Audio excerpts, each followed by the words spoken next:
Hello students, मैं हूं मोनिका और आज हम पढ़ेंगे डायरेक्ट एंड इनवर्स प्रोपोर्शन जो कि क्लास 8th का चैप्टर है, चैप्टर नंबर 13। इसके पहले हमने अलजेब्रा कंप्लीट किया है। अब हम स्टार्ट करेंगे डायरेक्ट एंड इनवर्स प्रोपोर्शन। सबसे पहले समझते हैं डायरेक्ट एंड इनवर्स होता क्या है। तो डायरेक्ट का मैं मतलब गो थ्रू एक सिंपल मीनिंग बताऊं। डायरेक्ट मीन्स सीधा एंड इनवर्स मीन्स उल्टा, राइट। अब मैथमेटिक्स में हम क्या होता है और इसके रूल्स वगैरह सब हम डिटेल में पढ़ेंगे, बट डायरेक्ट डायरेक्ट क्या बोलते हैं, डायरेक्टली सीधा, एंड इनवर्स मीन्स उल्टा। और इनवर्स का एक नाम और है इनडायरेक्ट। ओके, इनवर्स को हम क्या बोलते हैं, इनडायरेक्ट। यहाँ पे आप पढ़े डायरेक्ट एंड इनवर्स लिखा है प्रोपोर्शन। प्रोपोर्शन से आपको कुछ याद आ रहा है? हम लोगों ने रेशियो एंड प्रोपोर्शन एक टॉपिक लिया था और उसमें मैंने डिटेल में एक वीडियो बनाई थी। तो इसमें लिखा है डायरेक्ट एंड इनवर्स प्रोपोर्शन। इस चैप्टर में हमें प्रोपोर्शन के बारे में पढ़ना है। अब प्रोपोर्शन की बात आई, दैट मीन्स हमें रेशियो भी होगा, राइट। सो ये हम पहले इस चैप्टर की जो बेसिक पॉइंट्स है, इसमें हमें रेशियो एंड प्रोपोर्शन पहले हमको थोड़ा रिकॉल करना पड़ेगा, वो पढ़ेंगे। उसके बाद हम डायरेक्ट इनवर्स, डायरेक्ट प्रोपोर्शन क्या होता है, इनवर्स प्रोपोर्शन क्या होता है, दोनों को बारी बारी से समझेंगे। उसके बाद हम उनके क्वेश्चंस पे आएंगे।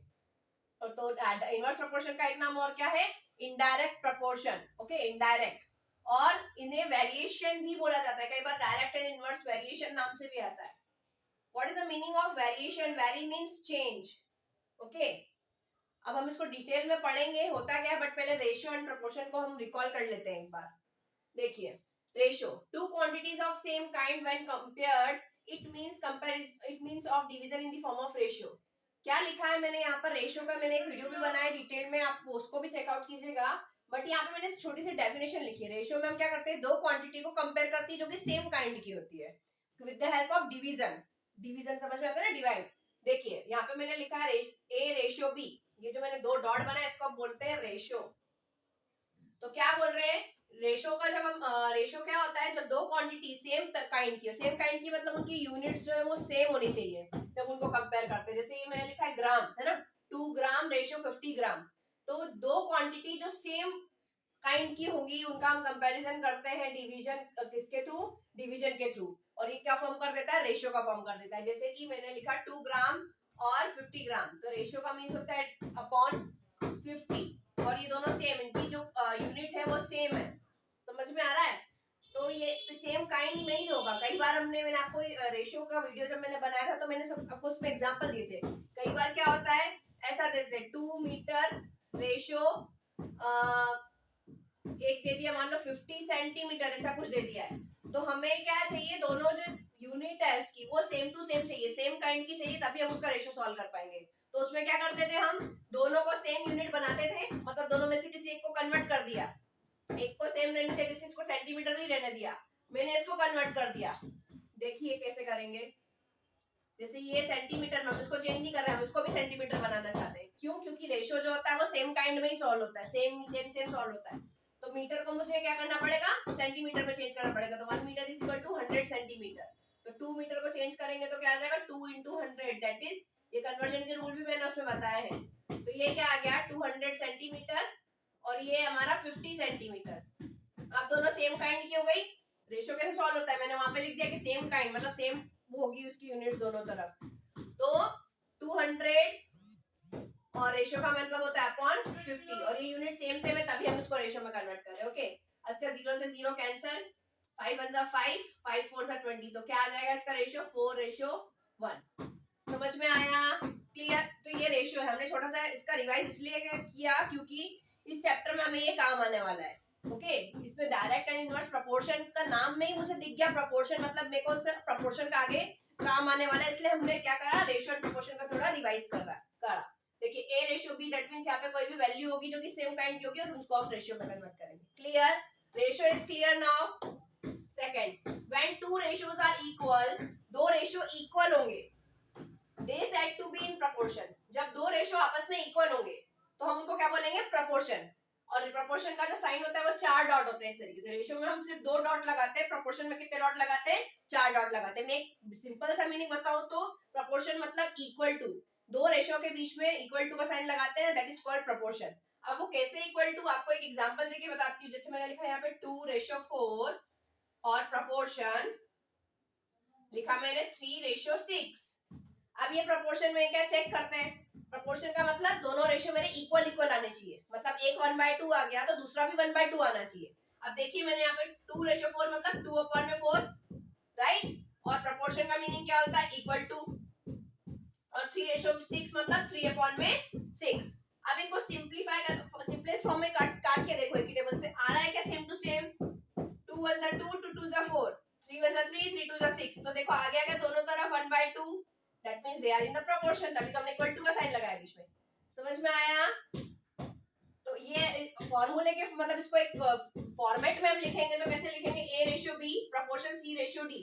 तो इसमें जो ए और हमारी डी है उसको बोलते हैं एक्सट्रीम्स, और हमारी बी और सी को बोलते हैं मीन। क्यों, देखिए जैसे A/B, यहाँ पे मैंने लिख लेती हूँ नीचे, A/B प्रोपोर्शन का मतलब इक्वल टू, और C/D, राइट। तो जब भी दो प्रोपोर्शन दो चीज रेशियो में है ना, अपॉन में हमने उसको लिखा है, इसको फ्रैक्शन बोलते हैं, तो क्या कर देते हैं हम, उनका क्रॉस मल्टीप्लाई कर देते हैं। क्या कर देते हैं, उनका क्रॉस मल्टीप्लाई। अब हमने ये जो रेशियो है A/B है, उसको मैंने रेशियो से ना अपॉन में ले, क्योंकि बोलते हैं ना, क्या बोलते हैं, the two quantities of same kind when compared with the means of division, इसको डिवाइड कर देते हैं, मतलब ये फ्रैक्शन फॉर्म में आ जाएगा, न्यूमरेटर डिनोमिनेटर फॉर्म में। तो आप यूं समझिए कि अगर जब दो नंबर हमको फ्रैक्शन में होते हैं और उनके बीच में इक्वल टू का साइन होता है, तो उनका क्या कर देते हैं हम, क्रॉस मल्टीप्लाई। ये फॉर्मूला आपको याद नहीं करना है, तो आप इस तरीके से उनका क्या कर देंगे, cross multiply, A into D कर देंगे और B इंटू सी कर देंगे। देखिए यहाँ पर वही किया, A इंटू डी और B इंटू सी। कुछ भी हो, जैसे मान लो मैंने यहाँ पे लिया P अपॉन में Q, R अपॉन में S, तो इसका भी क्रॉस मल्टीप्लाई हो जाएगा। P का हम इस S में मल्टीप्लाई करेंगे और Q का हम R में मल्टीप्लाई करेंगे। क्लियर हुआ? हमें दो नंबर जब फ्रैक्शन में और उनके बीच में इक्वल टू का साइन मिल जाता है, तो हम उनका क्या कर देते हैं, क्रॉस मल्टीप्लाई कर देते हैं। या फिर यूं समझिए, हमने पहले प्रोपोर्शन रेशियो में था, तो A/B मतलब A/B proportion means equal to, और C/D मतलब C/D। क्लियर? उसके बाद क्या होता है, मैंने आपको बता दिया, ये जो A और D है वो हमारा क्या है, एक्सट्रीम्स है, और B और C हमारा मीन है। तो इसको कैसे निकालेंगे, product of extremes is equal to product of mean. तो हमारे मीन एक्सट्रीम क्या है, A और D, तो A into D is equal to mean क्या है, B into C, that means B into C. Clear? समझ में आया? ये रेशियो एंड प्रोपोर्शन हमने इसलिए पढ़ा क्योंकि हमें आगे जब हम डायरेक्ट एंड इनवर्स प्रोपोर्शन समझेंगे और उसके आगे सॉल्व करेंगे तो उनमें हमें काम आएगा। आई थिंक आपको ये रेशियो एंड प्रोपोर्शन क्लियर हो गया होगा। अब हम आगे करते हैं, डायरेक्ट प्रोपोर्शन क्या होता है, इनवर्स प्रोपोर्शन क्या होता है, मैं दोनों आपको पार्टीशन में समझाते जाती हूँ। तो चलिए स्टूडेंट समझ लेते हैं डायरेक्ट प्रोपोर्शन क्या होता है, इनवर्स प्रोपोर्शन क्या होता है। पहले हम समझेंगे direct proportion. Two quantities x and y are said to be in direct proportion. दो quantities हैं x and y, उनको हम direct proportion में कब बोलेंगे, if whenever the value of x increases or decreases then corresponding value of y increases or decreases. इसमें क्या होता है, अगर x की वैल्यू इंक्रीज हो रही है तो y की वैल्यू भी इंक्रीज होगी। इंक्रीज मीन्स बढ़ना, डिक्रीज मीन्स कम होना, राइट। तो अगर x की वैल्यू बढ़ती है तो y की वैल्यू भी बढ़ेगी, x की वैल्यू कम होगी तो y की वैल्यू भी कम होगी। तो यहाँ पर वही लिखा है, if whenever the value of x increases or decreases then corresponding value of y increases or decreases. अगर x की वैल्यू बढ़ेगी या घटेगी तो y की वैल्यू भी बढ़ेगी घटेगी। मतलब अगर x की वैल्यू सारी बढ़ रही है तो y की वैल्यू भी बढ़ेगी, और x की वैल्यू घट रही है तो y की वैल्यू भी घटेगी। क्लियर? इसमें देखिए मैंने लिखा है यहाँ पर, कहां पर देख रहे थे हम, if whenever the value of x increases or decreases then corresponding value of y increases or decreases in such a way that the ratio x upon y remain constant. यहाँ पे x upon y remain constant का क्या meaning हुआ, means अब ये एक तो ratio नहीं दिया होगा, देखिए अगर मैंने टेबल बनाई तो नीचे ये सब बहुत सारे दिए, x1 y1 x2 y2 x3 y3, तो बोल रहे हैं कि सारे रेशियो कांस्टेंट होंगे। मतलब कांस्टेंट का मीनिंग है यहाँ पर सेम। दैट मीन्स क्या, अगर एक रेशियो हमारा 1/2 है तो बाकी सारे रेशियो भी 1/2 1/2 1/2 सेम आएंगे। एक एग्जांपल देते हैं, मेरी किसी फ्रेंड ने मुझे किसी यहाँ से फलाना जगह का पता पूछा, अब उसे बिल्कुल नहीं पता, वो बाहर से आई है और मुझे उसको वहां तक ले जाना है, तो उसने मुझसे अगर एड्रेस पूछ लिया और वो अगर अपनी स्पीड से चल रही है और मैं अपनी स्पीड से चल रही हूँ पीछे, तो हो सकता है उसकी स्पीड ज्यादा, वो दौड़ दौड़ के आगे पहुंच जाए, तो उसको वो सही रास्ते पर पहुंच पाएगी क्या, वो बिल्कुल नहीं है यहाँ पर, तो नहीं पहुंच पाएगी। इसलिए ये कह रहे हैं कि अगर मैं उसको रास्ता बता रही हूँ और हम दोनों की स्पीड एकदम सेम है हम दोनों सेम स्पीड में चल रहे हैं तो मैं उसको सही रास्ते पर पहुंचा पाऊंगी। कहने का अर्थ ये है कि कांस्टेंट मीन सेम। अगर मेरा एक रेशियो 1/2 आ रहा है तो मेरे बाकी सारे रेशियो भी क्या आने चाहिए, 1/2 1/2 1/2 1/2, तब मैं बोलूंगी क्या है ये रेशियो कांस्टेंट है और ये डायरेक्ट प्रोपोर्शन में। देखिए यहाँ पर x upon y remain constant, both quantities increase and decrease together. जो मैंने आपको बताया अगर x इंक्रीज होगा तो y भी इंक्रीज होगा, x डिक्रीज होगा तो y भी डिक्रीज होगा। अब एक एग्जांपल के थ्रू समझेंगे तो आपको बहुत अच्छे से समझ में आएगा। Two numbers x and y are in direct proportion. कई बार क्वेश्चन में क्या पूछते हैं आपसे, आपको एक टेबल बना के दे दिए और आपको बोला है कि बताओ ये प्रोपोर्शन डायरेक्ट है कि नहीं है, तो उसकी दो स्टेप्स होती है, वो मैं लिखवाऊंगी और आपको एग्जांपल भी सॉल्व कराऊंगी। क्या दो स्टेप होती है कि प्रोपोर्शन डायरेक्ट है कि नहीं है। पहली स्टेप आपको चेक करना है अगर x की वैल्यू इंक्रीज हो रही है तो y की भी इंक्रीज हो रही है क्या। अगर ऐसा हो रहा है तो पहला पॉइंट तो फुलफिल हो गया। दूसरा पॉइंट ये है कि रेशियो कांस्टेंट होना चाहिए। आपने ये तो चेक कर लिया कि x की बढ़ रही है तो y की भी बढ़ रही है, या x की घट रही है तो y की भी घट रही है। लेकिन सेकंड पॉइंट में आपको ये चेक करना है कि सारे रेशियो सेम आ रहे हैं क्या। मींस अगर आपने एक रेशियो को कैंसिल किया तो मान लो 1/2 आया, तो बाकी भी जितनी भी होगी ना x2 y2 x3 y3 वो भी सबका क्या आने चाहिए, 1/2 ही आने चाहिए। सारे रेशियो सेम होंगे तभी हम बोलेंगे कि वो डायरेक्ट प्रोपोर्शन है। अब मैं एक एग्जांपल बताऊंगी इसका तो आपको और क्लियर हो जाएगा। अभी आप ये देखिए, एक यहाँ पे लिखा है x1 upon y1 is equal to x2 upon y2 is equal to x3 upon y3 is equal to k means constant, वो सेम आने चाहिए। देखिए अभी यहाँ पे लिखा है x upon y, तो आपको टेबल में ऑटोमेटिक करना है। ये हो गया हमारा x1, ये हो गया हमारा y1। ऊपर वाला हमारा हमेशा एक्सेस होता है ना, तो x1 x2 x3 जितनी भी हमको दी है वैल्यू, तो ये x2 ये y2 ये x3 ये y3। अब हमको क्या बोला है, पहले तो चेक करो। मान लो ये मेरा क्वेश्चन है और बोला है कि ये डायरेक्ट प्रोपोर्शन में है क्या, वो चेक करो। ठीक है, ये तो ऑब्वियसली मैंने डायरेक्ट प्रोपोर्शन का एग्जांपल लिखा है तो डायरेक्ट प्रोपोर्शन में ही होगा। लेकिन आपको कई बार बोलते हैं क्वेश्चन आता है, मैं आपको कराऊंगी एक दो एग्जांपल कि कैसे चेक करेंगे कि डायरेक्ट में की नहीं है। तो पहला, ये दोनों साथ, ये क्या लिखा है, two quantities x and y are said to be in direct proportion if x value increases then y value is also increases, if x value decreases then y value is also decreases। तो x बढ़ रहा है तो देखो y भी बढ़ रहा है क्या। देखो बढ़ना मतलब आगे की तरफ जाना, जैसे 4 के बाद 6 8 बढ़ ही रहा है ना, प्लस ही कर रहे हैं उसमें, बढ़ रहा है वो। तो देखो नीचे y की वैल्यू भी बढ़ रही है क्या, पहले 18 आया फिर उससे बड़ा 27, मतलब बढ़ आगे की ओर जा रहा है। x की वैल्यू अगर बढ़ रही है तो y की वैल्यू भी बढ़ रही है क्या। हाँ वो तो देख लिया मैंने, पहले 4 था 6 से फिर 8 है, मतलब आगे की तरफ जा रहा है। और इसमें भी आगे 18 फिर 27 फिर 36, तो इसमें x और y दोनों की वैल्यू इंक्रीज हो रही है। तो पहला पॉइंट तो फुलफिल हो गया मेरा कि x की वैल्यू बढ़ रही है तो y की वैल्यू भी बढ़ रही है, तो ये एक कंडीशन तो फुलफिल हो गई हमारी डायरेक्ट प्रोपोर्शन की। दूसरी कंडीशन क्या है कि हमारा रेशियो क्या आना चाहिए, कांस्टेंट आना चाहिए, x अपॉन y, मतलब ऊपर और नीचे कैंसिल करने पर क्या आना चाहिए, कांस्टेंट आना चाहिए, मतलब सारे रेशियो क्या आने चाहिए, सेम आने चाहिए। तो देखते हैं कि नहीं है। अब 4/18 है, मैं आपको यहाँ पर बता देती हूँ थोड़ा रफ में। देखो 4/18 है, हम इस रेशियो को सॉल्व करेंगे, ऊपर नीचे एक ही टेबल से कैंसिल करेंगे। 4 और 18 2 की टेबल में इजीली कैंसिल हो जाएंगे, 4 2 2 जा 4 और 2 9 जा 18। अब ये दोनों कैंसिल नहीं होंगे, तो मेरा फाइनल जो इसका आया वो क्या आया, 2/9। अब मुझे चेक करना है कि जो बाकी के रेशियो है वो भी 2/9 आएंगे क्या। अगर सब सेम आएंगे तो मैं बोलूंगी yes it is in a direct proportion, अगर नहीं आएंगे तो लिखेंगे yes it is no it is not in a direct proportion. तो चलिए देखते हैं दूसरा 6/27 है। अब ये देखते हैं कि इसको कैंसिल करने पे क्या आता है, 6 और 27 3 की टेबल से कैंसिल हो जाएगा, 3 2 जा 6 और 3 9 जा 27, तो ये भी आ गया मेरे पास 2/9, राइट।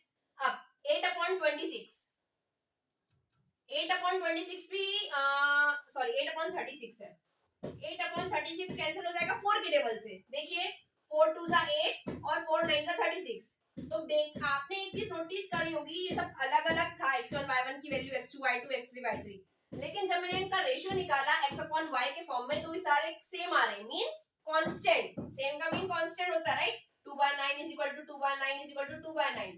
और ये मैंने आपको बताया था a ratio b proportion c ratio d। Proportion का मीनिंग क्या होता है, इक्वल टू। हम प्रोपोर्शन में क्या बोलते हैं, जब दोनों रेशियो सेम आ जाते हैं। अब यहाँ पे दो रेशियो नहीं है, एक्चुअली टेबल है तो x1 y1 x2 y2 x3 y3 तीन रेशियो है, ज्यादा भी हो सकते हैं। तो क्या मीनिंग है कि सारे रेशियो क्या आने चाहिए, सेम आने चाहिए। x अपॉन y मतलब रेशियो का डिवाइड करने पर क्या आना चाहिए, सेम आना चाहिए। तो हम क्या बोलेंगे, ये डायरेक्ट प्रोपोर्शन में है। फिर से रिवाइज करते हैं, डायरेक्ट प्रोपोर्शन में हमने क्या सीखा, दो क्वांटिटीज हैं जिनका हम कंपेयर कर रहे हैं, है ना, are said to be in direct proportion, तो वो कैसे होगी, व्हेनेवर x की वैल्यू अगर इंक्रीज होगी तो y की वैल्यू भी इंक्रीज होगी। कहने का अर्थ ये अगर x की वैल्यू बढ़ेगी तो y की वैल्यू भी बढ़ेगी। जैसे जा रहा है 2 4 6 8 मतलब बढ़ ही रहा है, 2 के बाद 4 आया, बढ़ा ही ना, तो अगर x की वैल्यू बढ़ रही तो नीचे y की वैल्यू भी बढ़नी चाहिए। जैसे यहाँ पे 4 फिर 6 फिर 8 बढ़ रहा है, वो आगे जा रहा है, वैसे ही नीचे y की वैल्यू भी क्या होगी, बढ़ेगी। अगर ऊपर कम होता है x की वैल्यू तो y की वैल्यू भी कम होती। समझ में आ रहा है? तो पहला पॉइंट ये चेक करने का कि डायरेक्ट प्रोपोर्शन में है तो दोनों वैल्यू साथ में बढ़नी चाहिए या साथ में घटनी चाहिए। दूसरा, सारे जो रेशियो है उसके x अपॉन y के फॉर्म में जो रेशियो है वो कांस्टेंट आने चाहिए। मतलब उस x1 y1 x2 y2 को जब मैं कैंसिल करूं, सिंपलेस्ट फॉर्म में लेके आऊं, तो सब क्या है, सेम आए। अगर एक 1/2 है तो सारे 1/2 आए तो मैं बोलूंगी डायरेक्ट प्रोपोर्शन में। एक 2/9 है तो सारे 2/9 आएंगे तो मैं बोलूंगी डायरेक्ट प्रोपोर्शन है। Clear? I think direct proportion clear हो गया होगा। अब इसके आगे एग्जांपल्स भी करेंगे, कुछ कांसेप्ट्स भी पढ़ेंगे, है ना। बट पहले हम इनवर्स प्रोपोर्शन का थोड़ा बेसिक देख लेते हैं।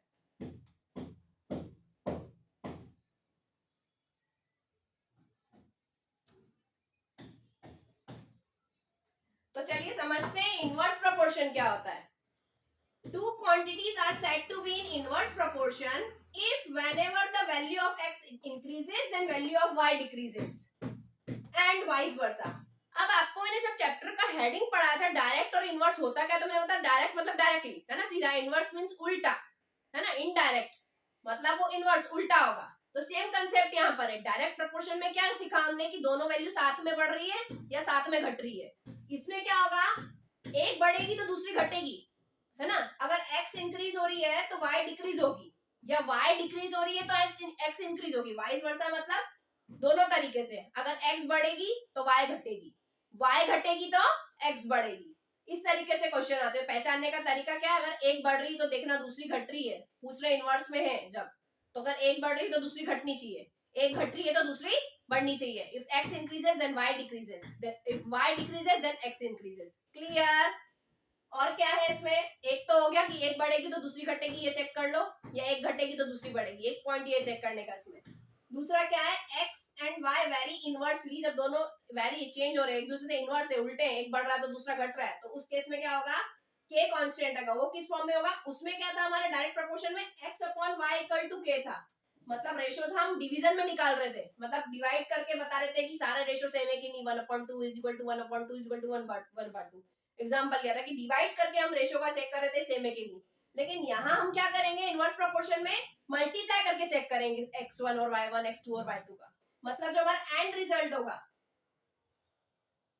मल्टीप्लाई करने पे जिनका एंड रिजल्ट होगा वो सेम आना चाहिए। मतलब x1 into y1, x2 into y2। देखिए कैसे है, अब देखिए यहाँ पे x1, पहले तो नाम दे दो, ये क्या है, x1, ये y1, ये x2, ये y2, ये x3। ऊपर वाला हमेशा x होता है, नीचे वाला हमेशा y होता है, चाहे डायरेक्ट हो चाहे इनवर्स हो, ये तो सेम ही रहेगा ना कंसेप्ट। ये ऊपर वाली वैल्यूज x होती है, नीचे वाली वैल्यू y होती है। अब बढ़ती जा रही है x1 y1, हम x1 x2 x3 y1 y2 y3, है ना। 4 और 5 होगी तो y4 x4 और y4 और x5 और y5। समझ में आया? It's depend on the question. और ये क्या है हमारा x4 y4। अब हमको बताना है इनवर्स प्रोपोर्शन में है कि नहीं है। डायरेक्ट प्रोपोर्शन में हम दोनों रेशियो का डिवाइड करते थे और देखते थे सारे रेशियो सेम आ रहे हैं कि नहीं है।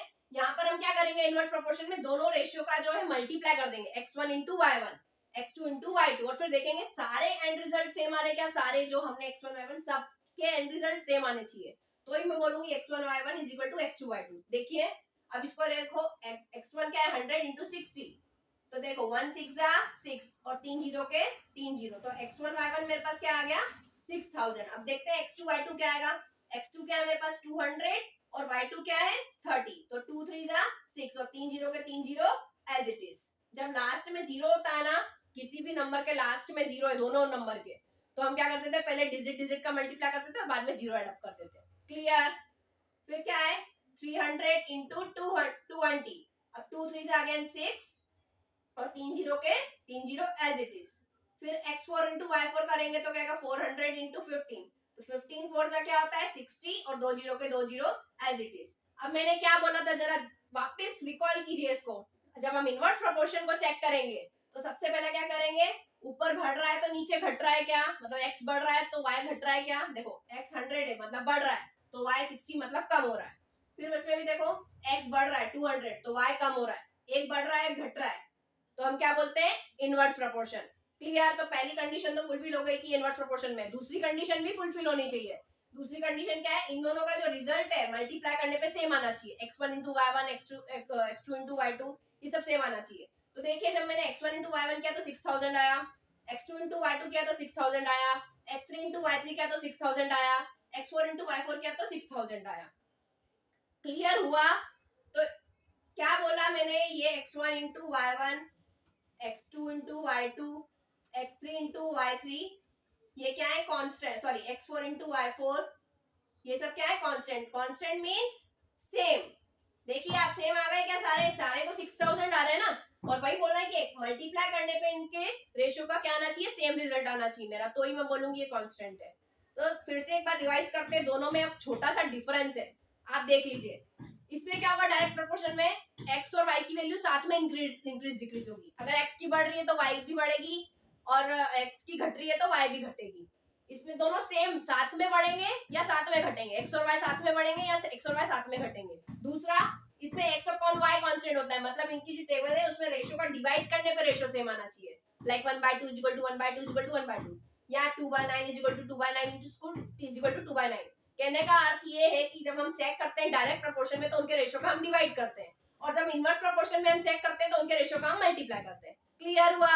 डायरेक्ट प्रोपोर्शन में उनके रेशियो का क्या किया जाता है, डिवाइड, और इनवर्स प्रोपोर्शन में चेक करने के लिए उनके रेशियो का क्या किया जाता है, मल्टीप्लाई। इसलिए इसका फॉर्मूला होता है x1 upon y1 is equal to x2 upon y2, और इनवर्स का होता है x1 into y1 is equal to x2 into y2। Clear? ये क्लियर हुआ डायरेक्ट एंड इनवर्स। अब इनके चेक कैसे करते हैं, वैसे तो मैंने आपको बता दिया, पर इनका एक एक एग्जांपल और देखेंगे और उसके बाद हम दूसरे एग्जांपल्स पे जाएंगे। क्लियर?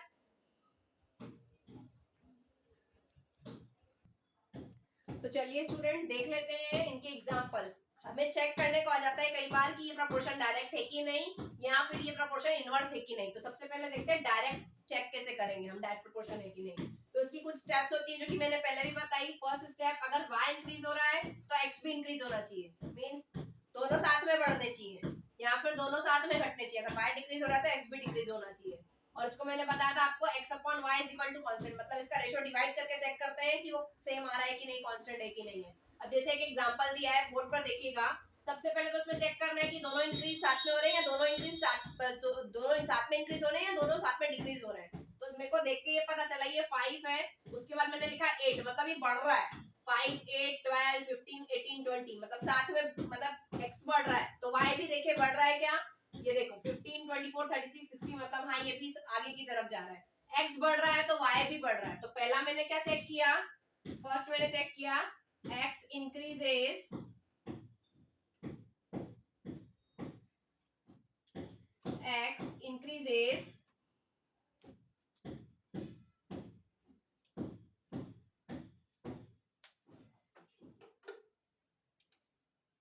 x मेरा इंक्रीज हो रहा है,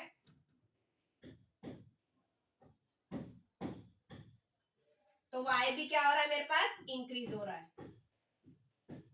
पहली कंडीशन तो फुलफिल हो रही है, लेकिन मेरी जो कंडीशन है वो दोनों ही फुलफिल करना चाहिए।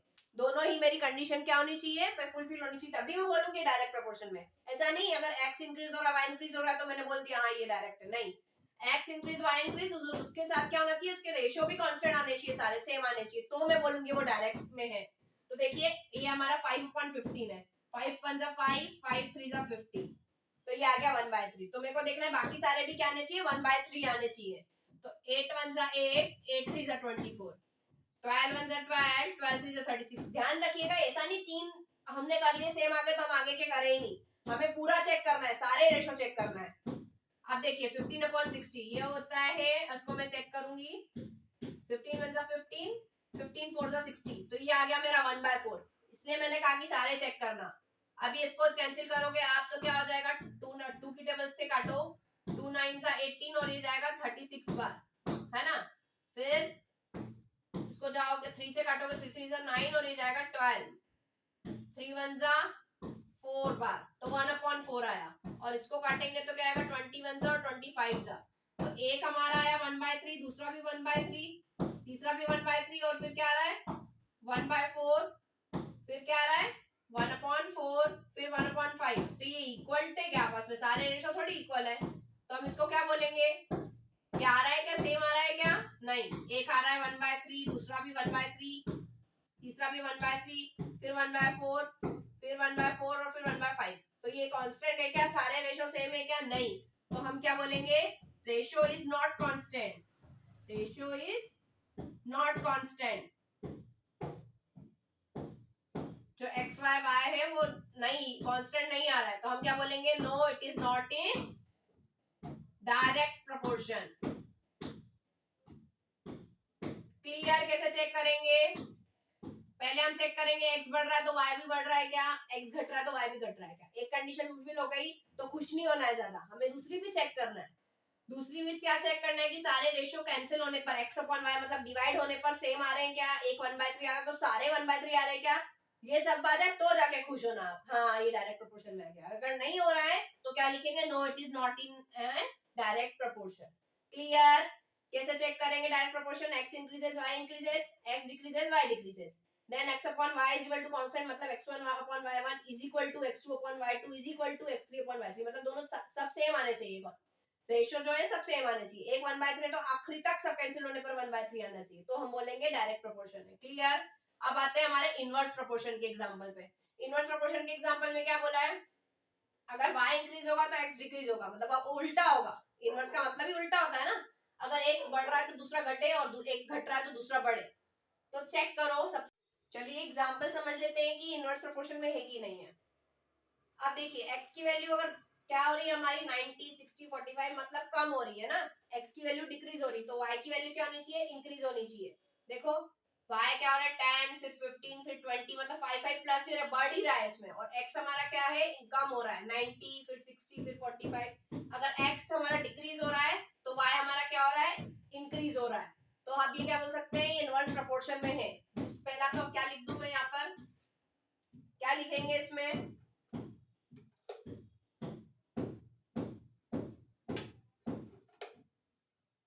क्या लिखेंगे? x, x क्या हो रही है हमारी? डिक्रीज हो रही है, x decreases, and y, y क्या हो रही है? इंक्रीज हो रही है, बढ़ रही है ना। x डिक्रीज हो रही है, कम हो रही है, तो y क्या हो रही है हमारी? बढ़ रही है 10, 15, 20। तो पहली कंडीशन तो फुलफिल हो गई। दूसरी क्या हमारी? x1 into y1, x2 into y2 पे क्या आना चाहिए? सब सेम आना चाहिए। तो ये हमारा x1, ये y1, ये x2, ये y2, ये x3, ये y3, ये x4, ये y4, ये x5, ये y5, ये x6, ये y6, तो मेरा सब सेम आना चाहिए। 90 इंटू 10 करूंगी तो 9 1 सा 9 और 2 जीरो के 2 जीरो। इसमें भी अपने को पूरा चेक करना है सारे। फिर क्या है 60 इंटू 15, तो 15 6 क्या होता है 90, और एक जीरो का एक जीरो। फिर 45 इंटू 20, तो क्या हो जाएगा 45 2 सा 90 और ये एक जीरो। फिर 30 इंटू 25, तो 25 3 सा 75 और एक जीरो एज इट इज। फिर 20 इंटू 30, 2 3 जा 6 और डबल जीरो। फिर लास्ट क्या है 5 इंटू 35, 35 इंटू 5 करेंगे तो क्या आएगा 5 5 जा 25, 5 इज 15 प्लस 2 17, तो क्या आ जाएगा 175। तो मैं देखूं जब मैंने सारे रेशो को मल्टीप्लाई किया तो उनका एंड रिजल्ट सेम आ रहा है क्या? नहीं, स्टार्टिंग के तीन तो मेरे सेम आ गए, उसके बाद क्या है 750 इज इक्वल टू 750, फिर 600 और 175। तो क्या x1 y1 x2 y2 सब इक्वल है क्या? नहीं, तीन तो 900 आ रहे हैं सेम, लेकिन बाकी तीन अलग आ रहे हैं, तो क्या लिखूंगी? xy is not equal to k, that means it is not in inverse proportion. क्या चेक करने के लिए करना है? उसमें चेक करना है साथ में बढ़ रहे हैं या साथ में घट रहे हैं कि नहीं। इसमें चेक करना है एक बढ़ रहा है तो दूसरा घट रहा है, या एक घट रहा है तो दूसरा बढ़ रहा है। उसमें डिवाइड करके चेक करना है रेशियो को, x upon y is equal to k, मतलब x1 y1 x2 y2 सारे सेम आ रहे हैं। यहाँ पे क्या चेक करना है? मल्टीप्लाई करके चेक करना है x1 into y1 x2 into y2 सबको सब सेम आ जाए सारे रेशियो, तो हम बोलेंगे कि ये डायरेक्ट है या फिर ये इनवर्स है। आई होप आपको ये चेक कैसे करना है वो समझ में आया होगा। अब मैं नेक्स्ट वीडियो में इसके कुछ इंपॉर्टेंट फैक्ट्स लिखवाऊंगी कि क्वेश्चन में जो हमें काम आएंगे, और फिर हम उनके डायरेक्ट और इनवर्स के कुछ एग्जांपल्स करेंगे आपकी बुक की। ओके तो आपको ये कंसेप्ट और ये वीडियोस क्लियर हुआ हो तो आप अपने फ्रेंड्स लोगों से भी शेयर कीजिए, और आप इस चैनल पे नए हैं तो सब्सक्राइब कीजिए, और वीडियो प्लीज पसंद आ रहा है तो लाइक करना मत भूलिए। ओके एंड आपको कोई भी डाउट आता है आप कमेंट में जरूर बताइए, ताकि मैं उसको आगे आपको उस टॉपिक पे और वीडियो बना सकूं। So thank you so much.